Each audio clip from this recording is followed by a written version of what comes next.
amor me convidou para cantar a sua linda canção. Hoje o amor me convidou para encontrar a humildade, a mansidão. Vinde a mim, todos vós que sofreis, eu vos aliviarei.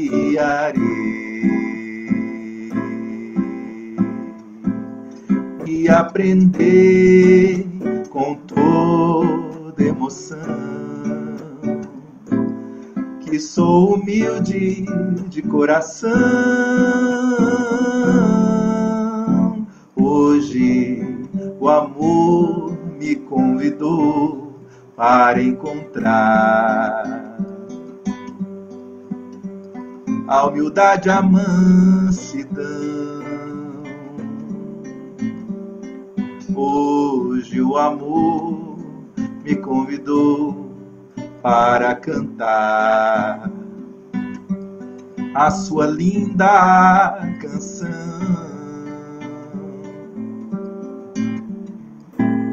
Vinde a mim, todos vós que sofreis, eu vos aliviarei.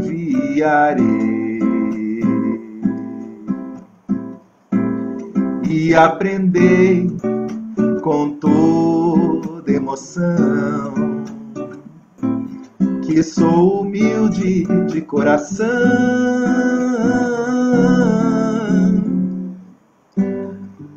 Boa noite, queridos corações. É uma alegria imensa, uma honra poder participar da Sociedade Espírita de Auxílio e Fraternidade de Juí. Com carinho a todos vocês, abraçando meu querido irmão Garay, a todos que estão aí fazendo parte dessa família espiritual. Eu recebi o convite e aceitei na hora, porque eu acredito que esses encontros, apesar de eles estarem na tela, eles são encontros de corações. Encontrar é a grande proposta da existência. Encontrar um sentido, encontrar o amor, encontrar a paz e desfrutar de tudo isso dentro de nós. Então é com muita gratidão que eu digo a todos sobre o meu sentimento de felicidade por estar unido com vocês aí, viu? Então, seguindo o protocolo que nos foi passado, nós vamos fazer a oração inicial e depois vamos seguir com a palestra Jesus e o grande amor pela humanidade. Buscaremos fazer isso de uma forma aconchegante, poética, musical, que possa nos conectar com a virtude da sensibilidade.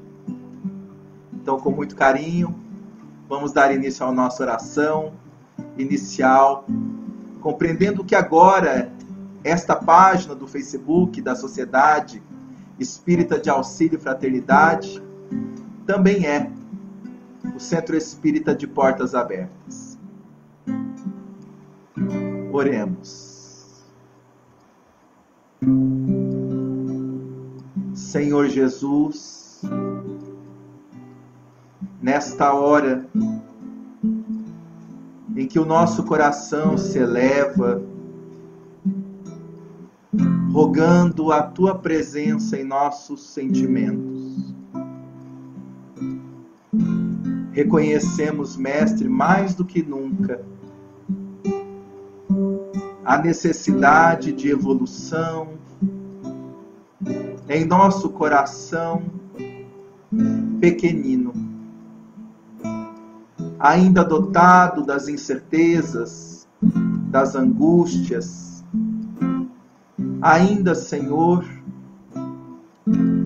trabalhado nas experiências de burilamento, de provas e expiações.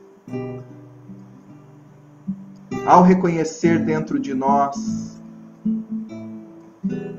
essas ainda máculas da alma, nosso sentimento se ergue ainda mais por tamanha compreensão da tua misericórdia. Misericórdia que nos alcança de tal forma que nos sentimos imensamente beneficiados pela família que o Senhor nos oportunizou viver, pelo trabalho que nos dignifica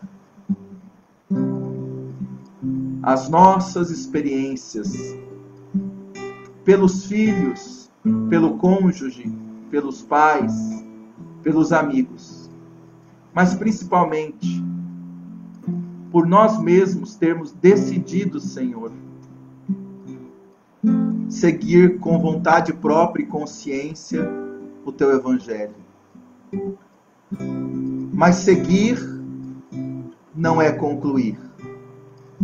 É preciso todo um trabalho sério dentro de nós, perseverante, laborioso, paciente, disciplinado, para que realmente, Senhor, possamos terminar essa jornada reencarnatória com a consciência em paz.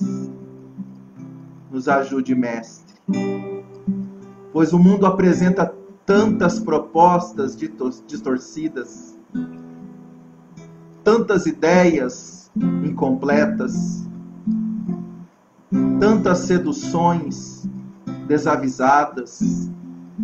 É preciso estarmos vigilantes, profundamente conscientes da nossa natureza imortal. Sendo assim, Senhor, aqui nos encontramos, aqui nos fortalecemos. Em teu nome, gratidão imensa, permaneça conosco, hoje e sempre, Senhor. Gratidão.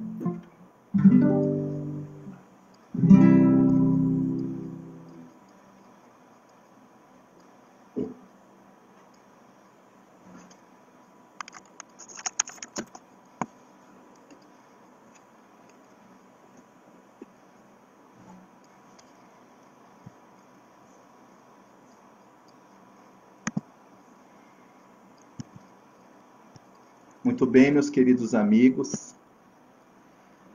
recebendo aqui, o carinho, boa noite a todos, aos que estão entrando aí, os amigos,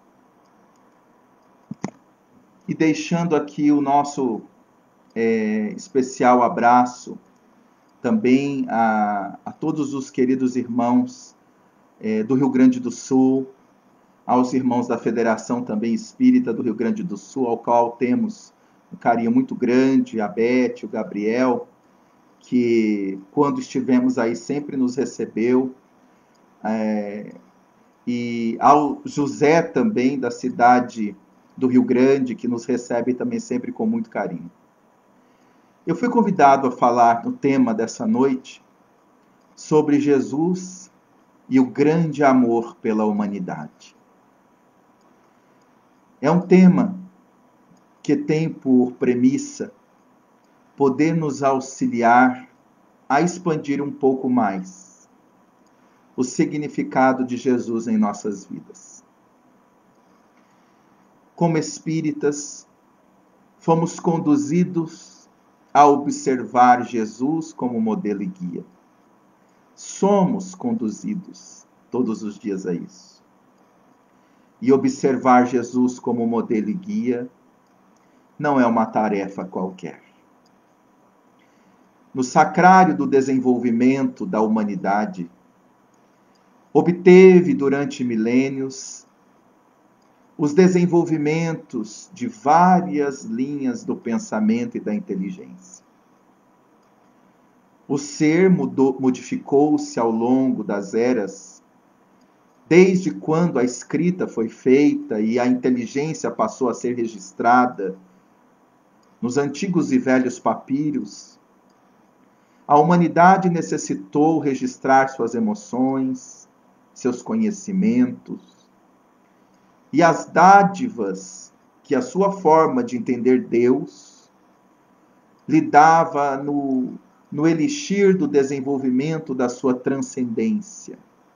Cada cultura, cada região, a seu modo, foi buscando esse contato com a presença amorosa de Deus.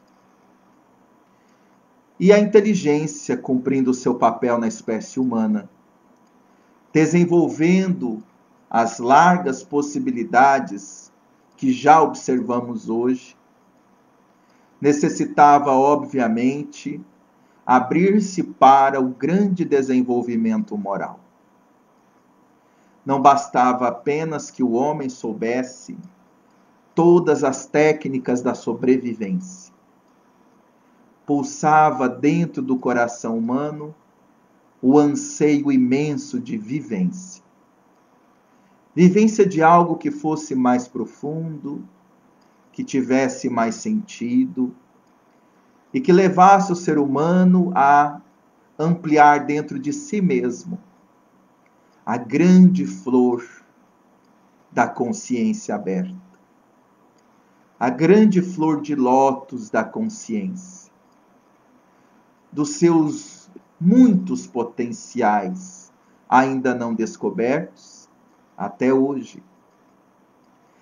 Para esse desenvolvimento profundo dos atributos de Filho de Deus, o ser humano recebeu de tempos em tempos contribuições de personalidades que traziam na sua tarefa, na sua missão coletiva, a contribuição de levar o ser humano aos ângulos de um pensamento cada vez mais coerente com as leis divinas.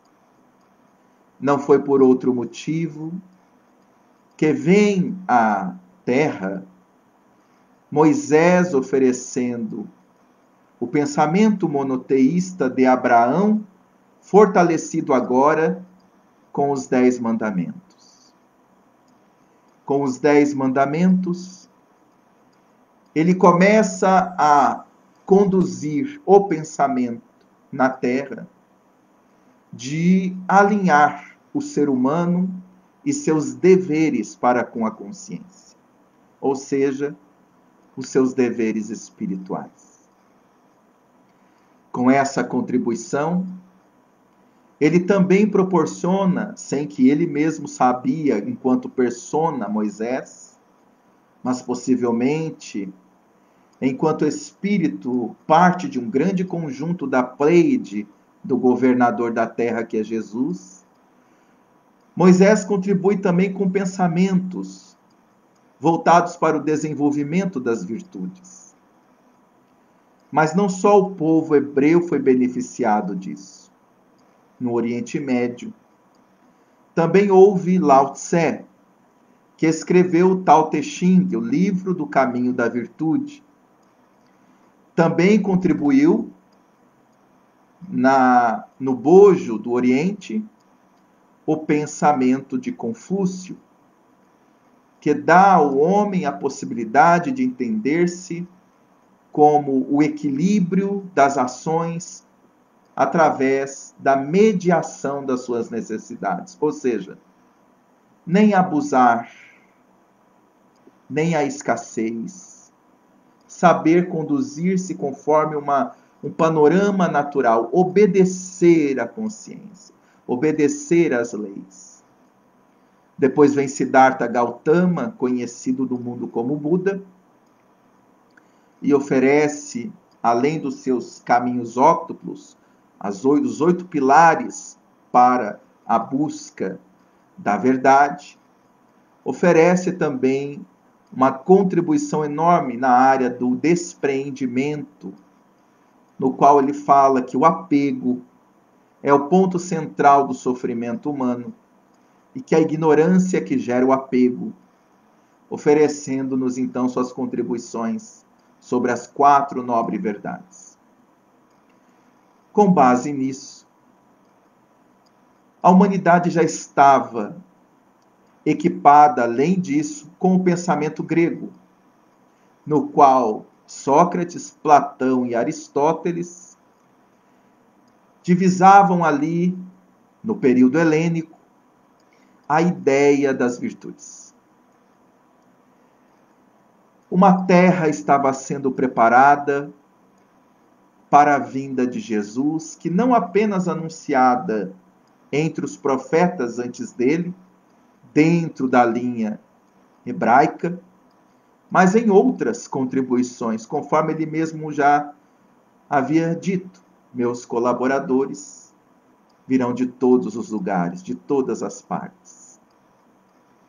Então, como ele disse isso, confirmando que os seus colaboradores estavam preparando a terra da humanidade toda, Jesus, então, compreendendo que era a hora no qual o mundo, obviamente, não estaria preparado para entender com profundidade a sua mensagem, mas era preciso semear. Era preciso colocar na terra das experiências humanas a história do amor mais profundo de todos os tempos. Era necessário que ficasse registrado na história da humanidade tamanha elevação de um sacrifício, tamanha elevação de um coração, que espargisse como um perfume, abrindo portas indeléveis, para que o homem e a mulher pudessem se espelhar com profundidade nos seus exemplos em centenas e milênios de anos por vindouros.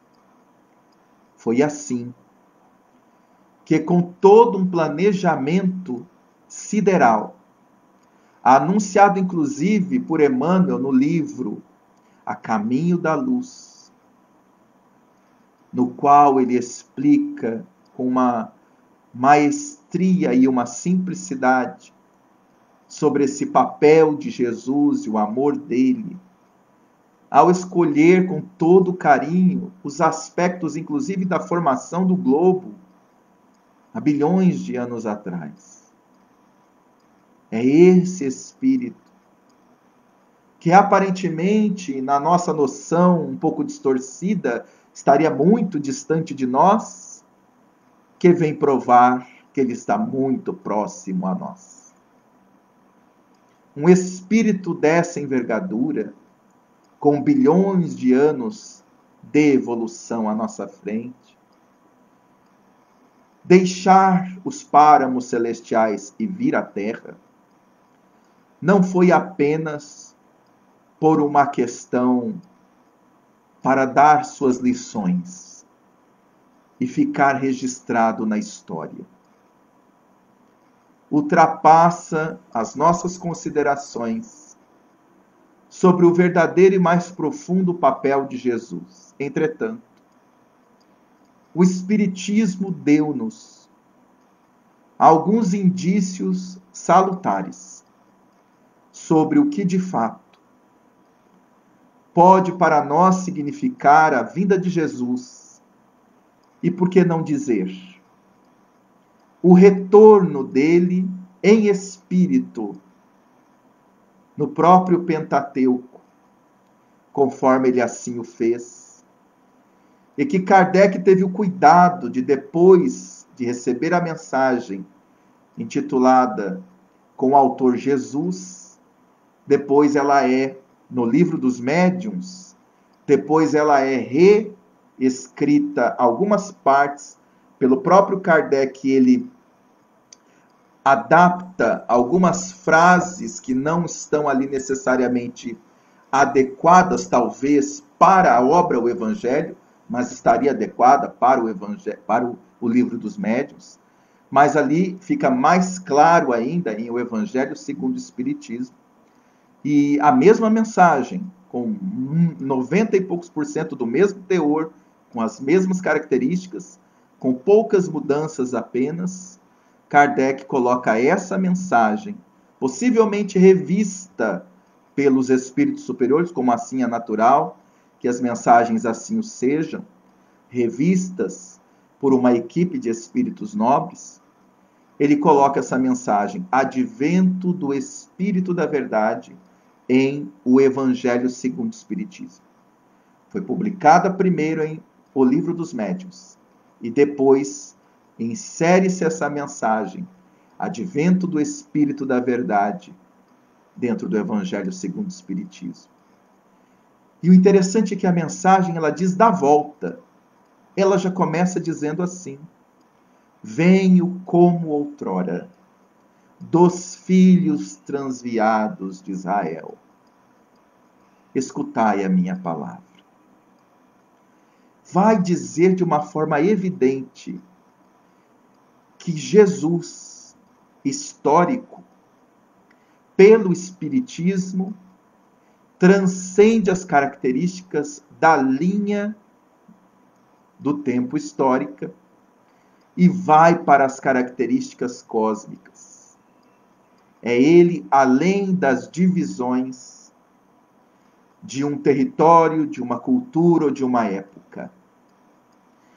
Algo que merece de nós um carinhoso estudo. E por que, dentro do Pentateuco, fez questão de colocar o Espírito de verdade e fez questão de compreender que era nesse sentido o próprio Cristo nos dando direcionamento nas obras que Allan Kardec codificou.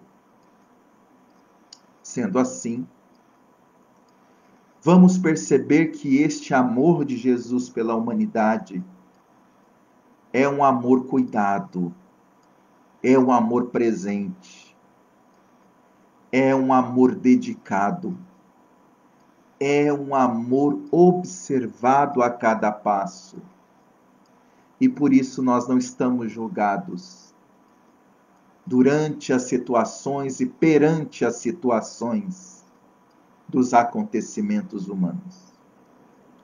Em especial agora, que estamos vivendo essa experiência transformadora em nossos hábitos e convocadora em nossa consciência sobre a pandemia do coronavírus.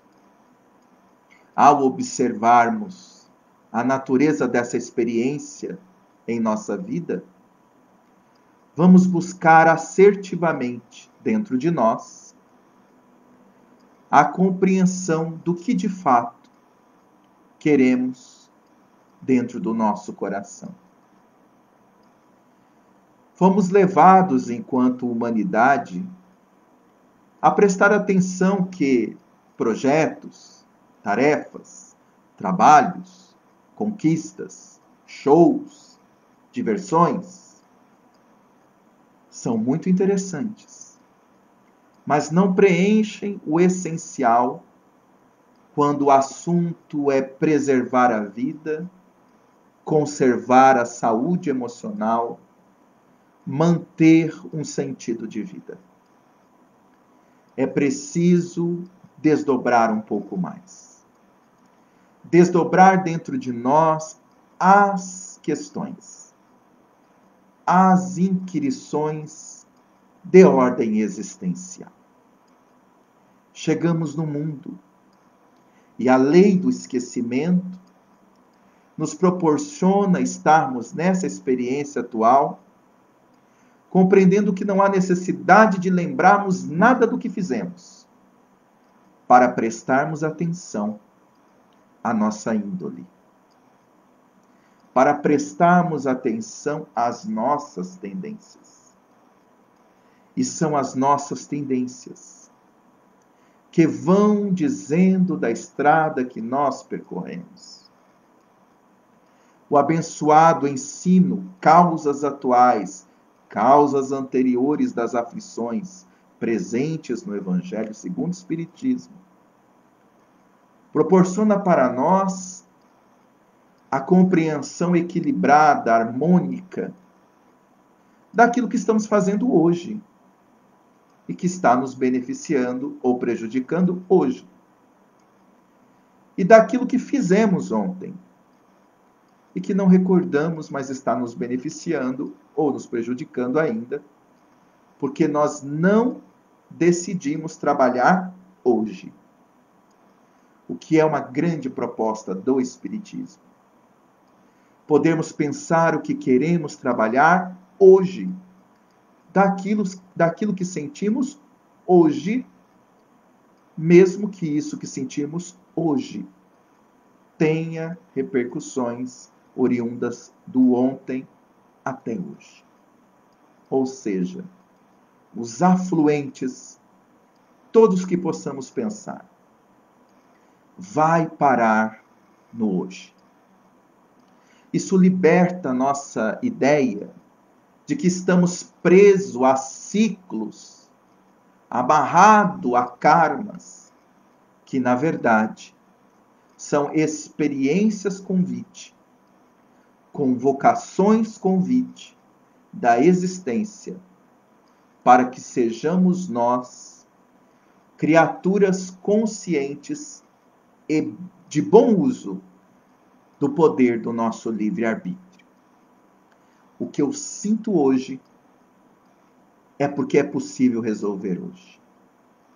Se eu me incomodo com algo hoje e eu fico lançando o meu olhar sobre questões lá atrás, deve ser de outra vida. É porque fulano comigo fomos inimigos. É porque ciclano naquele momento me abandonou. Mas o que eu estou passando hoje, o que eu estou sentindo hoje, de tudo o que aconteceu, é o que eu dou conta de fazer. É o que eu dou conta de trabalhar. Então eu dou conta de buscar isso hoje. Isso demonstra que o Espiritismo, bem compreendido, é no fundo, uma doutrina para resultados morais. É uma doutrina que nos permite entender como a prática abre as possibilidades de realmente nos sentirmos felizes. Não foi por outro motivo que em O Livro dos Espíritos, quando Kardec pergunta sobre o ser mais perfeito que Deus oferece de modelo e guia, e eles nos apontam Jesus, nos dando o convite para observarmos a Jesus, seus atos, a coerência, texto e contexto, palavras e ensinos, possibilitando a cada um de nós adentrar na experiência do desenvolvimento das virtudes. Que Lao Tse já tinha dito, Sócrates já tinha dito, Moisés já tinha anunciado, Confúcio e Buda e alguns outros, abrindo para nós a possibilidade de sairmos do movimento subjetivo, não alcançável, mais idealizado do que realizador, e irmos para a dimensão do aspecto realizador. E como o Espiritismo nos conduz a compreender Jesus e o seu grande amor pela humanidade. Observando como Jesus amou, ama, mas historicamente ali colocado, amou cada uma daquelas pessoas. Cada ser humano. A arte de amar o ser humano não é tão simples quanto possamos pensar.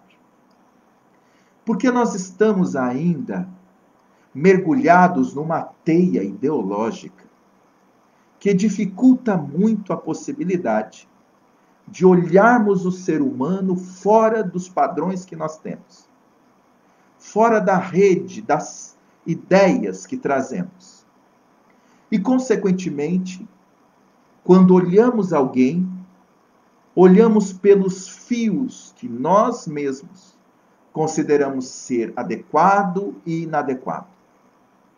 Acabamos tecendo uma relação, muitas vezes, não de autenticidade, mas uma relação de proximidade das ideias. E nos aproximamos, sim, com muita facilidade, o que é natural, das pessoas que mais concordam com a gente, acabando por nós nos afastarmos das pessoas que mais discordam da gente. Mas Jesus foi demonstrando ao longo da sua vida, registrado por Mateus, ali em loco, mas depois vem Marcos, João, Lucas e outros até que registraram, mas que não foi oficialmente dotado pela história, os seus registros, que Jesus tinha um apreço especial pela natureza humana, pela criatura humana. Não era bem pelo que a pessoa pensava, nem bem pela forma como ela se vestia, ou as ideias que ela tinha contrárias às tradições. Enfim, o que realmente vai ficando claro quando nós vamos lendo o encontro dele com Maria de Magdala, o encontro dele com Zaqueu, quando ele cura o obsedado de Gadara, quando ele fala com aquele pai, olha aquela dor daquele pai que diz: meu filho cai no fogo, cai na água, Senhor, por favor, cura meu filho. E ele expulsa, como diz na tradição, aqueles demônios, e nós sabemos que simplesmente é o seu magnetismo doado afastou os espíritos obsessores ali daquele jovem.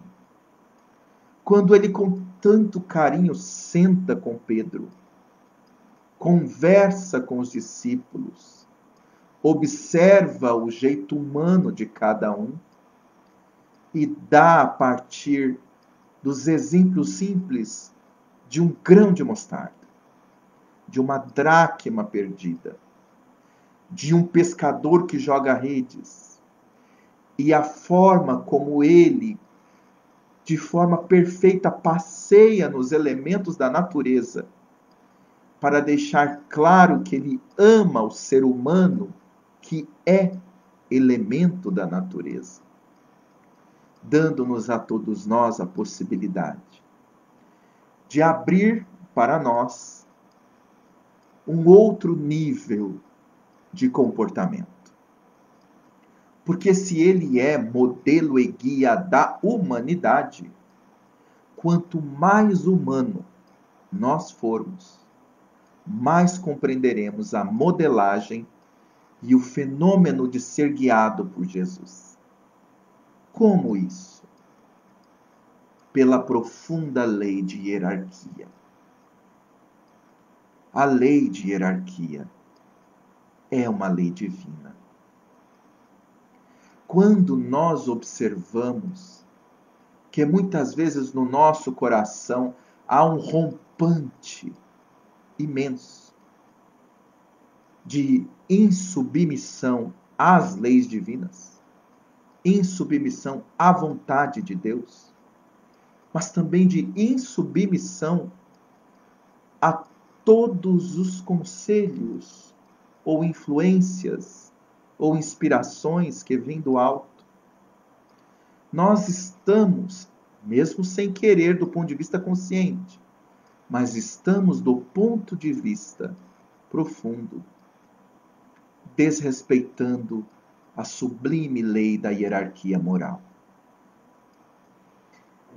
Neste exato momento, há uma pleiade de espíritos que estão responsáveis por nós, pela nossa família, mas pelo grupo da qual nós fazemos parte no centro, mas pelo grupo da qual guia o nosso Estado, o nosso país, o planeta, além dele, trabalhando incessantemente para que valores, para que sabedorias, para que experiências sejam aplicadas em nossas vidas, aplicado no planeta. Nós viemos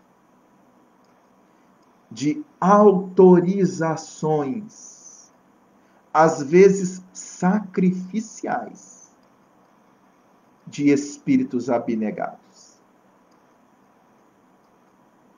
Na Terra, muitas vezes nós olhamos o pai e a mãe,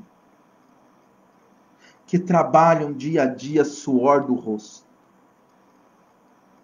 vendo aquele filho que tem um desejo de ser um trabalhador de tal ou qual profissão, e eles não têm como oferecer isso ao filho de uma maneira fácil, porque não tem os recursos.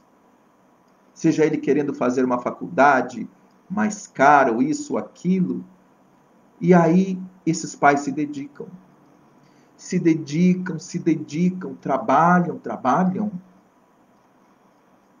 e conseguem colocar o filho numa faculdade. O filho se forma. E quão abençoado é o filho que tem naquele momento em que ele pega o diploma a humildade e a gratidão de olhar para os pais simples, que muitas vezes nem tiveram estudo. Olhar para aqueles pais e falar para todos: esses são meus pais. Gratidão. Tudo que eu puder agora, eu farei por vocês. Mas se você, naquele momento, se levantasse e perguntasse para os pais: vocês estão felizes agora porque eles vão te dar uma casa melhor, porque ele vai te dar uma casa melhor, porque ele vai te dar mais conforto, porque vocês terão agora uma chance de viver com mais conforto, com mais coisas?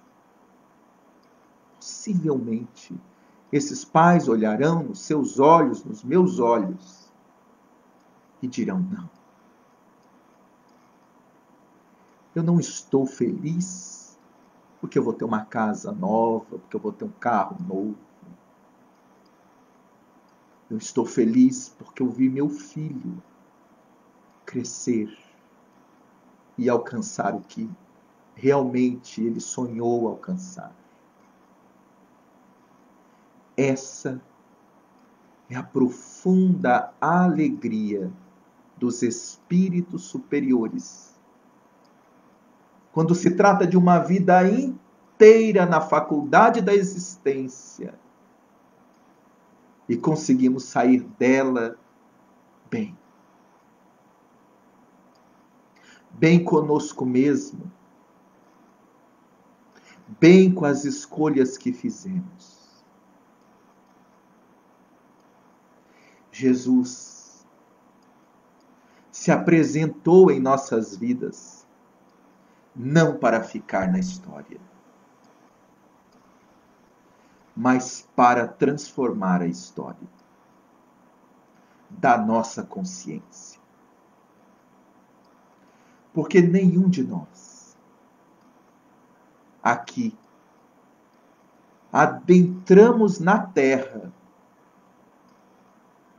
pela lei da reencarnação, sem a autorização autorização do Mestre. Não precisa ser dele direto, mas sob a égide da sua autorização, com critérios pelas quais essas equipes sublimes conseguem compreender, manejar, elaborar, e aqui estamos nós. Vivendo a experiência reencarnatória. E o que mais isso tem a ver? O imenso amor de ver aquela consciência ali, cercada de egocentrismo e sofrimento, pensando apenas no ter, no derrubar, no competir. Essa consciência é munida de uma experiência com o amor mais profundo de todos os tempos. Esse amor tão profundo é de ordem cósmica para fazer com que essa criaturinha fechada em suas ideias possa um dia se sentir herdeiro do universo. Possa sentir que o cosmo lhe pertence. Possa sentir que em si vibra as leis divinas da existência. Jesus não veio nos oferecer uma ideologia. Ele veio nos oferecer libertação. Libertação da natureza do sofrimento que nós temos criado há tanto tempo. E nós não nos permitimos, muitas vezes, olhar as estrelas e divisar o nosso futuro. Para onde vamos enquanto o egoísmo tiver poder sobre nós? Para onde seguiremos enquanto todo o nosso orgulho tiver que dar sempre a última resposta? É desse sofrimento, da natureza desse sofrimento, que a grande compaixão celeste desceu à Terra para dissolver em nós, nos ensinando como fazer isso. Não fazendo isso por nós, mas exemplificando para nós. Nós somos experiências vividas, sentidas, trabalhadas em milhões de anos. Incontável dizer aqui a casa de milhões ou bilhões, mas eis-nos aqui agora. Para chegar aqui,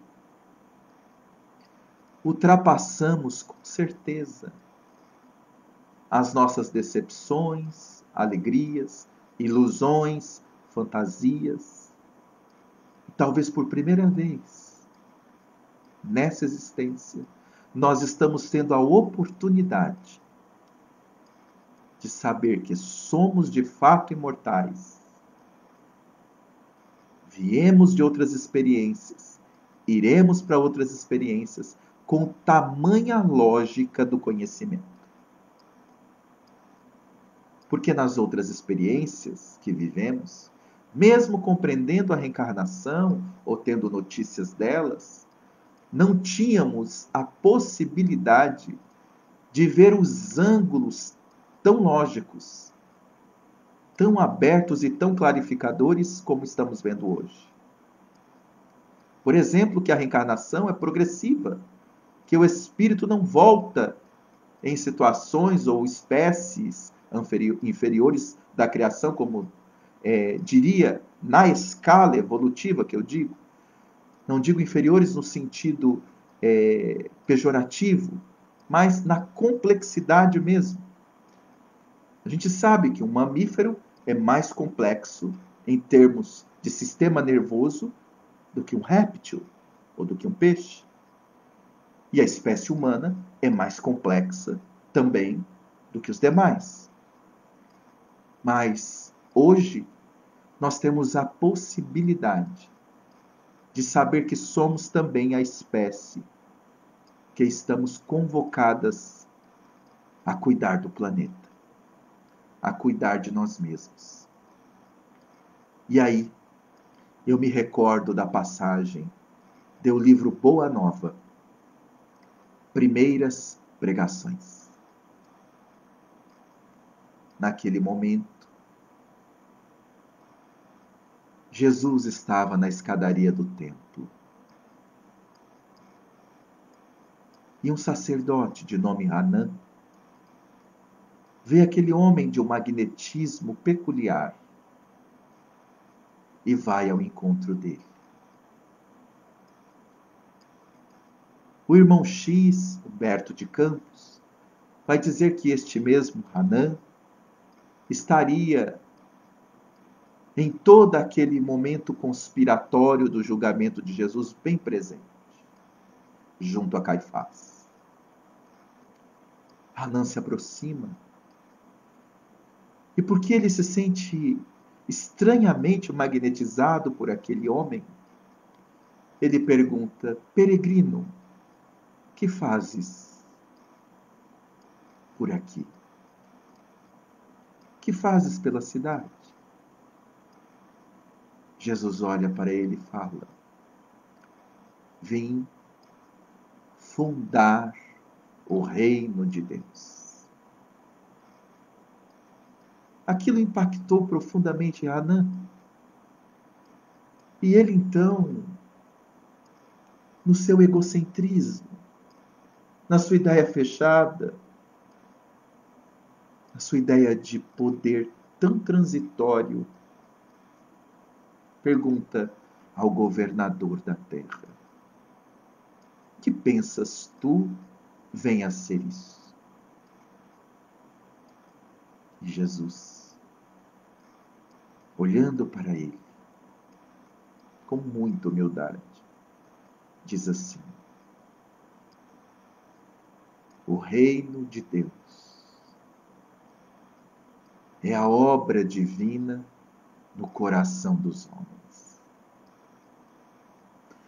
O reino de Deus é a obra divina no coração dos homens. Hanã fica mais impactado ainda, diz: obra divina? Então, por acaso tens algum príncipe, um potentado que te ajude? E Jesus diz para ele assim: os meus cooperadores virão de todos os lugares. Fechado na sua ironia, não compreendendo quem estava à sua frente, Hanã olha para ele e fala: é verdade, os tolos estão em toda parte. Mas por acaso já viste alguma estátua erigida em fragmentos de lama? Estátua erigida em fragmentos de lama. Emmanuel, no livro A Caminho da Luz, tem um capítulo no início da obra que ele escreve assim o subtítulo: Escultor Divino. Escultor divino, falando dessa propriedade, dos detalhes amorosos de Jesus ao planejar o planeta Terra. E lá naquele momento, na frente dele, aquela consciência embotada falando com ele dizia: por acaso é possível fazer alguma escultura com fragmentos de lama? Jesus olha para ele e fala assim: sacerdote. Não há mármore mais puro do que o do sentimento. E não há cinzel mais hábil do que da boa vontade. Boa vontade e sentimento. Nada externo. Tudo dentro. Sempre foi assim.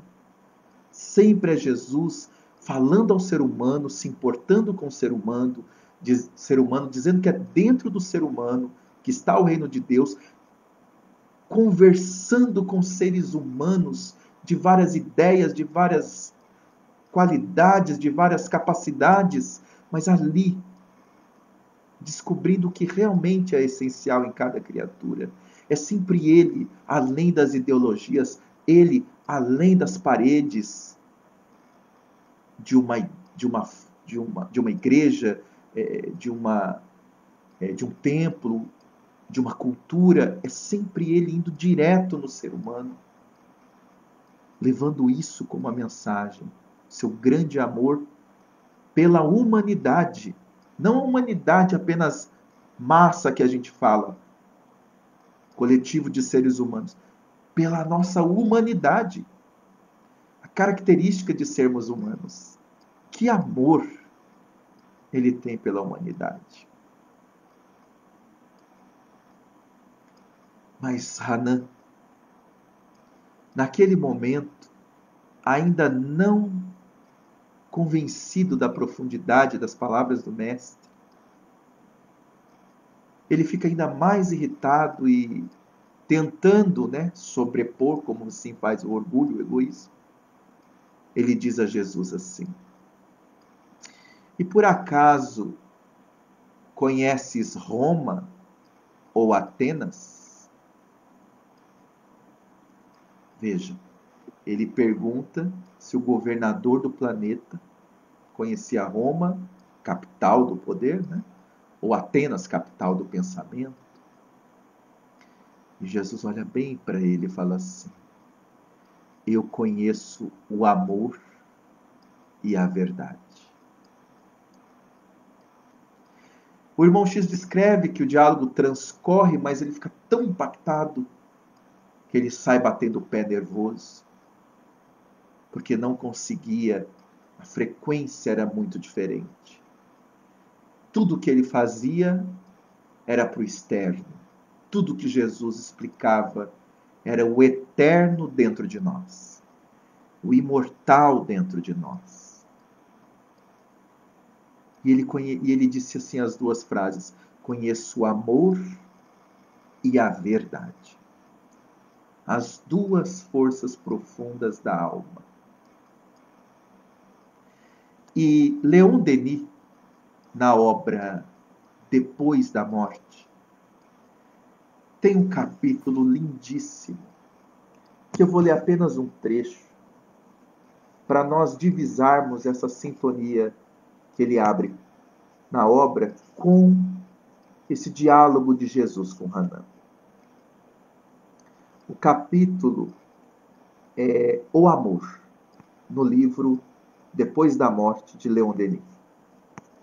E ele diz assim: o amor é a celeste atração das almas e dos mundos, a potência divina que liga os universos, governa-os e fecunda. O amor é o olhar de Deus. Não se designe como tal nome a ardente paixão que atiça os desejos carnais. Esta não passa de uma imagem, de um grosseiro simulacro do amor. O amor é o sentimento superior em que se fundem e se harmonizam todas as qualidades do coração. É o coroamento das virtudes humanas, da doçura, da caridade, da bondade.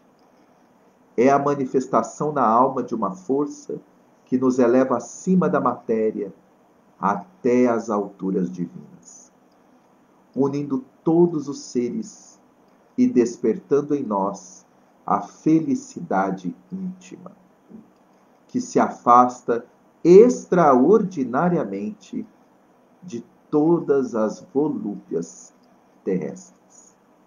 E nesse outro parágrafo, para concluir, ele diz aqui, este nosso momento, ele diz: amar é sentir-se viver em todos e por todos.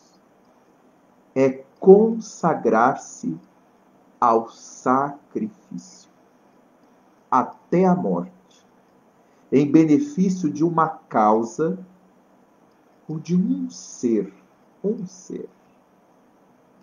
Se quiserdes saber o que é amar, considerai os grandes vultos da humanidade.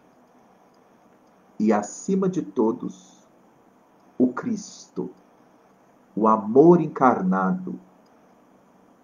O Cristo, ele repete, para quem o amor era toda a moral e toda a religião.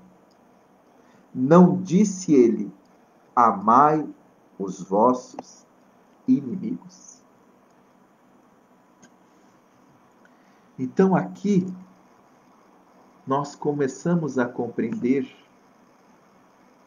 a natureza de prestarmos atenção na nossa rede de ideias e questionarmos se essa rede de ideias nos afasta do ser humano que está na nossa frente.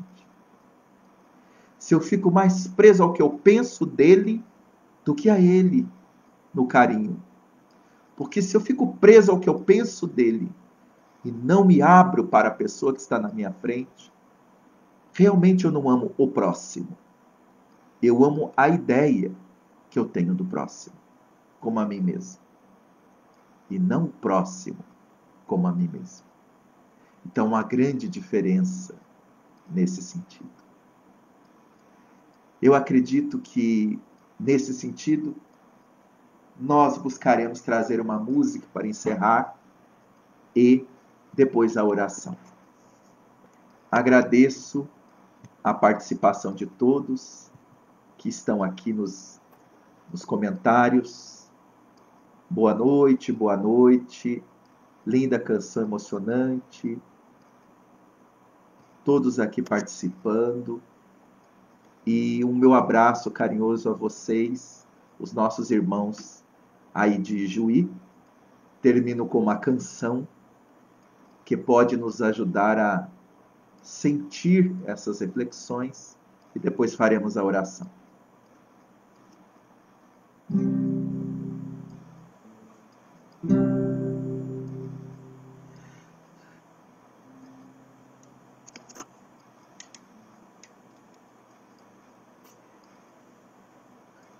Se o teu coração suplica carinho e atenção,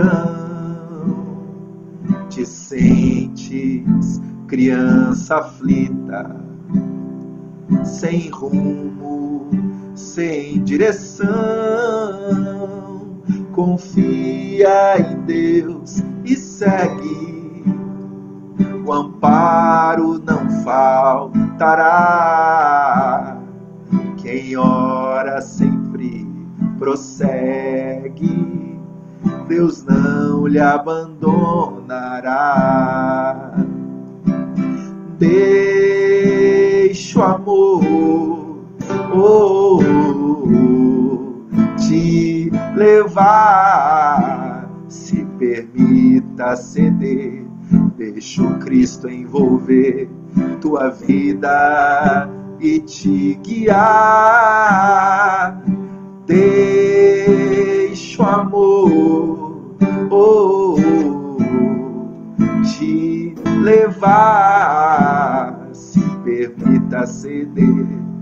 Deixa o Cristo envolver tua vida e te guiar. Senhor Jesus, amado Mestre, nesta hora de oração, abrimos o nosso coração, a nossa alma, nesta prece. Buscamos envolver, diante das necessidades, uma consciência mais dedicada realmente à caridade, para que possamos aprender no contato qual é o valor do acolhimento, que acolhe na alma dorida todo o seu sofrimento. É nessa hora que sentimos o despertar da tua excelsa verdade, levando-nos a prestar atenção de fato na humanidade, que hoje experimenta na experiência da dor o caminho iluminativo para aprender o valor do amor. Ó Mestre querido, nesta hora de prece e canção, que erguemos a alma em tom de oração, suplicamos que seja sempre feita a vontade de Deus e saibamos nos abrir para observar como podemos agir, como podemos amar, como podemos sorrir, apesar de tanta tristeza do mundo. Somente o amor tem poder fecundo de amenizar a solidão. E aqueles que estejam em desespero, mesmo no casebre ou na casa da bonança, saibamos ver-los e estimular a esperança, para que eles se sintam capazes de buscar o Senhor com zelo. Jesus querido, em tudo lhe agradecemos. Aos nossos irmãos, de mãos dadas caminhemos, para que possamos traçar na luz desse novo alvorecer a pérola preciosa do amar, perdoar, servir e esquecer de toda ofensa. Que assim seja. Gratidão, meus irmãos, que Jesus nos abençoe, nos mantenha na sua paz, nos ilumine. Queridos irmãos Garay, Pablo, família, um beijo a vocês. Foi um momento muito especial para mim, tá bom? Jesus conosco. Até uma próxima oportunidade.